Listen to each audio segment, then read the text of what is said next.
Olá, pessoal! Nossa aula hoje é sobre o povo hebreu, tá certo? E como base, como fonte para as nossas pesquisas, nós vamos utilizar o livro História das Cavernas ao Terceiro Milênio, tá? De Patrícia Ramos e Miriam Mota. Esse conteúdo ele vai ser correspondente, tá? Ao capítulo 5, onde está começando a falar sobre hebreus, fenícios e persas. Só que hoje nós vamos centrar nos hebreus.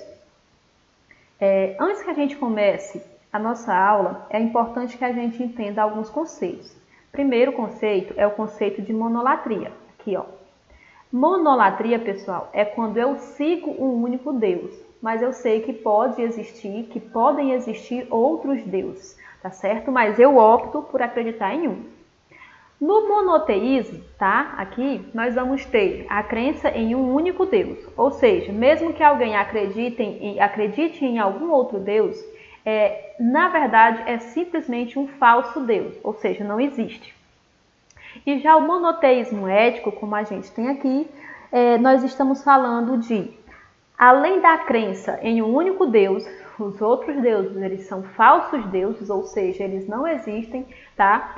Ainda haverão regras. Por exemplo, no monoteísmo ético, se a gente pegar como exemplo os hebreus, nós vamos ter, por exemplo, e os católicos atualmente, nós teremos os 10 mandamentos, tá? E estes 10 mandamentos, eles vão ser equivalentes a questão da ética.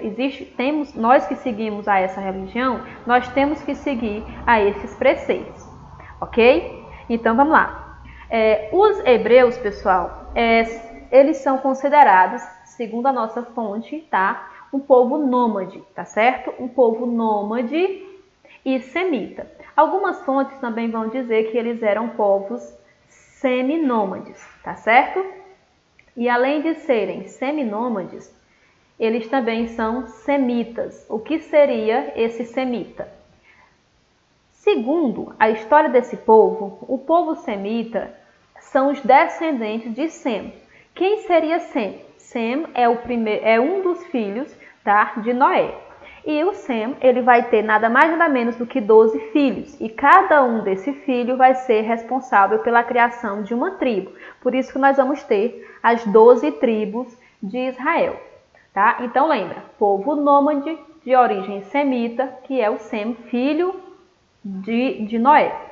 A origem desse povo nós vamos ter na Mesopotâmia, tá certo? Aquele velho conceito de terra entre rios, tá? Que é a região da Mesopotâmia. Só que a história do povo hebreu começa na Mesopotâmia, mas a partir do 2º milênio, vale ressaltar aqui que é antes de Cristo, tá? Eles vão sair da Mesopotâmia para onde?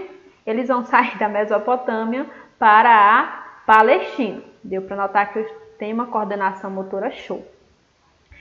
Historicamente, tá? Eles vão sair da Mesopotâmia para a Palestina em busca de novas terras, em busca de novas pastagens, em busca de terra agricultável. Por mais que na Palestina o território não seja lá essa Amazônia, mas pelo menos eles teriam como base o Rio Jordão, que, como a gente sabe, quando nós estamos estudando as primeiras civilizações, uma coisa que é muito importante é a questão da água, né? Ainda hoje a água ela é super importante, tá certo? Então lembra, historicamente, tá? Eles vão atrás de pastagens para os rebanhos. Biblicamente, não. Biblicamente, nós vamos ter outras teorias, como a gente tem, por exemplo, no livro de Gênesis. Então, assim, mais uma coisinha. A fonte para o estudo dos hebreus, tá? A fonte inicial, nós vamos ter a Torá. A Torá, pessoal, é como se fosse basicamente a Bíblia para o católico, tá? Para o cristão. Torá, numa tradução mais ou menos, vai ser o mesmo que ensino ou lei. Onde existem os ensinamentos do povo hebreu, é a Torá, ou as leis dos hebreus, né? Que tem essa equivalência.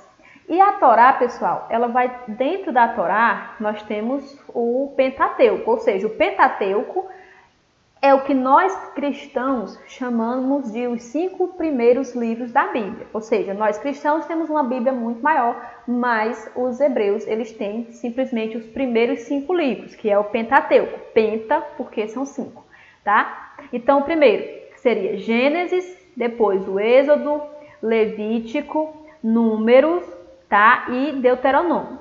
Esses livros, eles vão contar toda a história dos hebreus. Além de várias outras histórias, também haverá a história do povo hebreu, tá certo?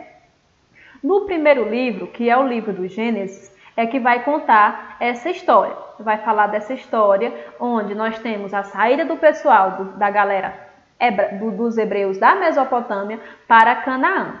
Só lembrando que Canaã, pessoal, seria a terra prometida, ou seja, Deus mandou Abraão chutar o pau da barraca e partiu Palestina, ok? E só para uma questão de localização, Canaã fica onde? Canaã fica na Palestina, tá certo? E esta Palestina fica onde? A Palestina é equivalente ao território que hoje seria Israel, a faixa de Gaza, uma parte da Jordânia, também pega a Cisjordânia, uma parte da Síria e uma parte do Líbano. Então, pessoal, primeiro, a gente sabe que basicamente esse povo todo eram as 12 tribos, então não era pouca gente. Além disso, a gente sabe que eles pegavam um território bastante extenso, tá certo? E uma outra coisa, geralmente a gente vai ligar tanto essa região da Palestina, essa região de Canaã, a terra prometida, aos povos hebreus. Só que a gente tem que entender que lá também existiam outros povos, como por exemplo os filisteus, os moabitas e também os cananeus, tá certo? Esse povo de certa forma convivia e em algumas vezes também eles entravam em conflito. Só que a religião, tá, do povo hebreu será qual? O judaísmo. E o judaísmo, por mais que ainda seja uma religião muito grande, uma religião muito conhecida, ela também vai ser a base de uma das maiores religiões da atualidade, que é o cristianismo. E outra religião que também é muito famosa atualmente é a questão do islamismo. Então lembra, Deus promete a Abraão, tá, que ele tem uma terra magnífica, de onde jorra leite e mel, tá? E a galera, como está dizendo aqui no quadrinho, ó, quem mais tem uma terra prometida? Ninguém mais do que os hebreus. Então, Deus vai dizer o quê? Abraão, pega a galera e partiu Palestina, tá certo? Mas quando a gente está falando sobre a organização política, tá, do povo hebreu, nós vamos ter um período dos patriarcas, depois nós vamos ter um período onde a gente terá vários reis. Então, assim, pessoal, uma outra coisa é que sempre eu vou estar citando tanto a Bíblia como outras fontes históricas, tá? Então, assim, basicamente, aproximadamente 1800 a.C., tá? Nós vamos ter esse povo organizado em forma de clãs, ou seja, grandes famílias, se organizava aquela família, moravam juntos, por exemplo, o pai, a mãe, os filhos, os primos, os tios, os avós, os bisavós, os netos, os bisnetos, morava aquela galera toda junta e eles todos viviam a partir, basicamente, de agricultura, tá? E de pastoreio. Só que todo grupo, toda equipe, lembrando, pessoal, um clã é como se fosse uma equipe, tá? Esses clãs, eles vão ter um líder, tá? E os 3 principais líderes, nós vamos ter o Abraão, o Isaac e o Jacó, que eles vão ser conhecidos como os 3 maiores patriarcas do povo hebreu, tá? Mas a gente também teve outros grandes patriarcas. Só lembrando uma coisa, quando a gente às vezes fala sobre os hebreus, a gente também ouve falar em judeus, israelitas, tá? E por que uma das nomenclaturas dos povos judeus seria exatamente israelita? Por causa do Jacó. Um dos nomes do Jacó seria quem? Israel. Então, os descendentes de Jacó serão quem? Obviamente, os israelitas. Aí vamos aqui. Essa sociedade organizada com patriarcas, tá? O líder maior. É como se fosse basicamente um presidente aqui no Brasil. Melhor não falar de presidente aqui no Brasil. Então, assim, quais seriam as funções, tá, desse sacerdote, desse patriarca? Primeiro, sacerdote, ou seja, ele era o responsável pela religião. Segundo, juiz, ou seja, responsável pelas leis. Chefe militar, ou seja, se a galera partiu guerra, é com ele que a gente vai falar. Político, ou seja, se a gente precisasse negociar alguma coisa, alguma possessão, alguma coisa, era com o patriarca que a gente falava. E a coisa mais linda que todo mundo precisa era a moral, ou seja, quem resguardava a moral e os bons costumes era nada mais, nada menos do que o patriarca. Daí, dá pra gente entender que havia uma centralização, tá, de poderes na mão do patriarca, o que tornava a sociedade patriarcal. Hoje, a gente tem o contexto de patriarcal como o homem sendo o provedor de determinado grupo, tá?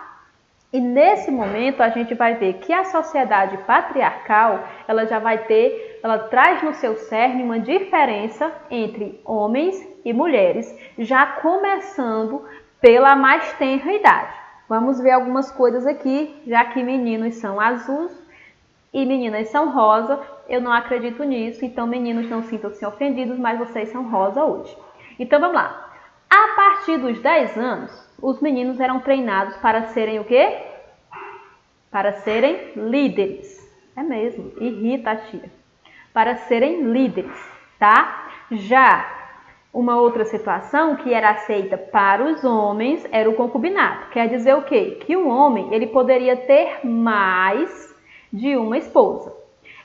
Mas a gente não pode dizer que o homem tinha várias esposas. Ele tinha a esposa, podendo ter outras, mas estas outras mulheres seriam chamadas de concubinas, ok? Havia uma boa distinção quanto a isso. Inclusive, o homem ele poderia ter uma concubina, mas uma mulher não poderia ter um concubino, por exemplo, tá certo? A questão da herança também era diferente. Por quê? Porque os filhos da esposa, eles tinham mais direitos, tá? Na questão da herança do que os filhos ilegítimos. Ou seja, aqueles que eram filhos da concubina. O demônio está passando agora na frente da casa. Então, por isso o barulho. Dando sequência, as meninas, pessoal. As meninas, elas eram desde novas. Os meninos treinados para serem líderes, fortes, guerreiros. Já as meninas, elas eram preparadas para casar, tá certo? E sendo propriedade do pai. E depois do casamento, liberdade? Não. Depois do casamento, ela seria propriedade do esposo, do digníssimo.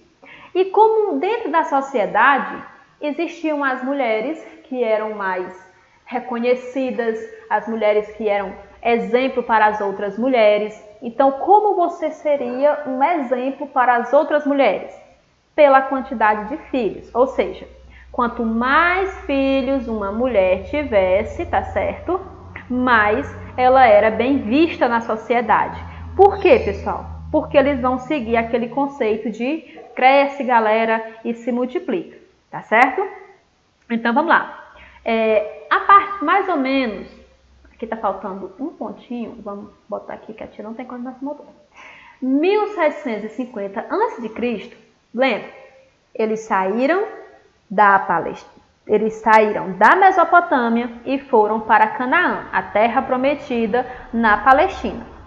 Só que, gente, Deus falou, cara, pega a galera e leva para lá. Só que Deus não falou para a galera que estava lá que os hebreus estavam chegando. Quer dizer o quê? Que quando essa galera saiu da Mesopotâmia para a Palestina, digamos que gerou mais ou menos um conflito. Eles conseguiram aquela terra para si, só que quando eles conseguiram essa terra para si, eles já estavam estáveis, eles estavam criando os seus animais, eles estavam plantando, tá certo? Por quê? Porque a gente tem aquela questão do rio do Rio Jordão, tá certo? Mesmo que o território não fosse tão bacana assim, mesmo que o território não fosse tão bom, eles ainda tinham essa questão aqui, que era o Rio Jordão. Então, assim, para a criação de animais, pessoal, todo que você estuda a pré-história, a maioria dos povos, eles sempre vão procurar começar por um rio, tá certo? Então, vamos voltar aqui. 1750, houve uma grande seca. Gente, esse 1750 é digamos que é aproximação, tá? É aproximadamente. Houve uma grande seca na Palestina, terra prometida, que iria jorrar leite e mel, tá? Para o cara ir para lá de boas. Só que, quando essa galerinha chega lá, tá certo? E tem essa grande seca, eles vão ter que sair de lá, tá? Então, eles se juntam novamente, eles se organizam novamente e eles vão procurar novos territórios. E o território que eles vão encontrar é nada mais, nada menos que o Egito. Quando eles vão procurar esse Egito, eles chegam no Egito, o Egito está sob o domínio dos Iquisos, tá? Lembra que geralmente quando a gente está estudando a história antiga, a pré-história, a gente está falando de povos que estão começando a se organizar. E esses povos que estão começando a se organizar, eles buscam basicamente pelos melhores territórios. Então a gente vai ter um momento que os egípcios estão dominando o seu território, mas em algum momento eles vão ser dominados por outros povos. Então lembra, aproximadamente 1750, quem era que estava dominando o Egito? Os Iquisos, ou seja, eles tinham conseguido se apossar do território dos egípcios. Então, beleza, os hebreus chegam lá no Egito e aí galera, estamos precisando de ficar aí no momento, estamos precisando de um emprego legal, uma coisa bacana, e os Iquisos, como não são basicamente os donos literalmente daquele território, eles dizem, de boa, pode ficar. E eles ficam, inclusive, eles arrumam bons empregos, tá certo? Eles arrumam, eles conseguem a prática religiosa, eles conseguem uma certa liberdade, eles conseguem uma certa autonomia. O único problema é que os Iquisos serão expulsos, tá, do Egito. E quando os Iquisos, eles são expulsos do Egito, deu aquela briga danada e o que acontece? Os Iquisos vão embora. Só que os hebreus, eles ficam. E quando os hebreus ficam, eles serão escravizados, tá certo? E a partir do momento que os hebreus, eles são escravizados no Egito, começa a haver um período de basicamente, pessoal, 400 anos, tá certo? E nesses 400 anos, nós vamos ter um momento em que o líder, digamos assim, dos hebreus já vai ser o Moisés, tá? Então, assim, o Moisés é aquele cara que aparece na Bíblia, que ele foi, bem aqui, vamos consertar, que é um Z, tá? Escravizados. Então, assim, a partir do momento que os hebreus eles são escravizados, infelizmente, eles vão passar cerca de 400 anos sendo dominados pelos egípcios, tá? E só que a gente não deve pensar que 100% da população, a gente não pode pensar como uma escravidão aqui no Brasil, tá? A escravidão deles, claro que tinha toda aquela situação que não era legal de jeito nenhum, tá? Existia toda a problemática da falta de liberdade, da falta de dignidade, de autonomia, mas não necessariamente igual à escravidão aqui no Brasil. E quando esses hebreus eles são escravizados, nós vamos ter, passados esses 400 anos, a figura importantíssima de Moisés.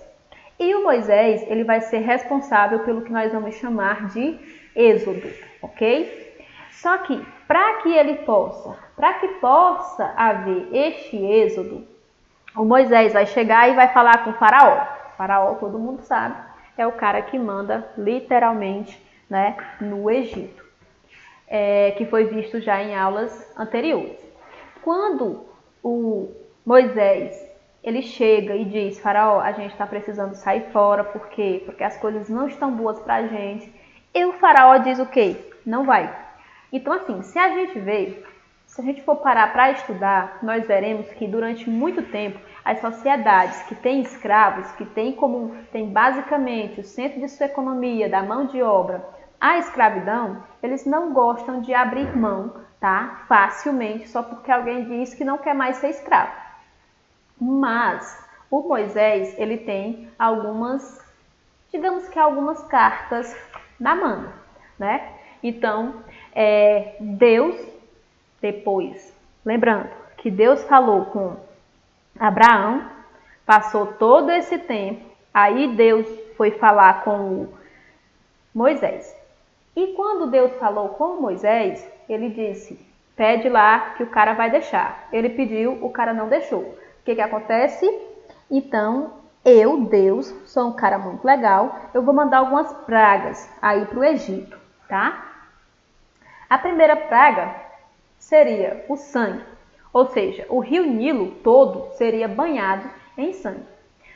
E daí ficou aquele impasse. Joga uma praga, o faraó não deixa a galera partir, então Deus jogou outra praga com rã, depois piolhos, moscas, feridas, granizos, gafanhotos, trevas durante 3 dias. E toda vez que Deus mandava uma praga, o Moisés ia lá: cara, dá certo pra gente ir embora? E o faraó não deixava. Só que, por último, Deus já estava um pouco sem paciência e disse: não, mas agora ele vai deixar. Pode se garantir que vai dar certo o negócio. Então, Moisés foi lá e disse: aí, faraó, cara, Deus vai mandar uma feroz agora. E o faraó disse: tô nem aí, que eu tenho vários deuses também, que com certeza são muito mais fortes que o teu. Problema: morreram os primogênitos, tá? A partir do momento que os primogênitos morreram, ou seja, os primeiros filhos morreram, o faraó resolveu que poderia sim, que Moisés tinha razão, que Deus, o Deus dos hebreus, era mais forte que os deuses dos egípcios, e aconteceu o que a gente chama de êxodo, que seria a saída dos hebreus do Egito após 400 anos de escravidão. Agora as coisas vão ficar boas para os hebreus. Por quê? Porque obviamente que eles vão sair de lá, eles vão retornar para a Terra Prometida e vai ser tudo muito legal. Só que não. A partir desse momento, eles vão vagar, nada mais, nada menos do que 40, olha que lindo, vão vagar 40 anos, tá certo? Ficou show esse 40. Eles vão vagar 40 anos no Egito. Só que quando a gente diz assim, eles vagaram 40 anos, dá-se a entender que eles andavam em linha reta pelo Egito até durar esses 40 anos. Não, pessoal, não é bem assim. Quando a gente diz que eles vagaram 40 anos, nós estamos dizendo simplesmente que eles, até poderem se firmar em um determinado local, eles passaram 40 anos. Porque você tem que lembrar que naquela região da Palestina existiam outros povos. E quando os hebreus foram embora, é óbvio que os outros povos não iam ficar esperando eles voltarem, tá certo? Então, assim, esta foi a nossa primeira aula. Em breve nós teremos a segunda, tá? E a gente fica por aqui.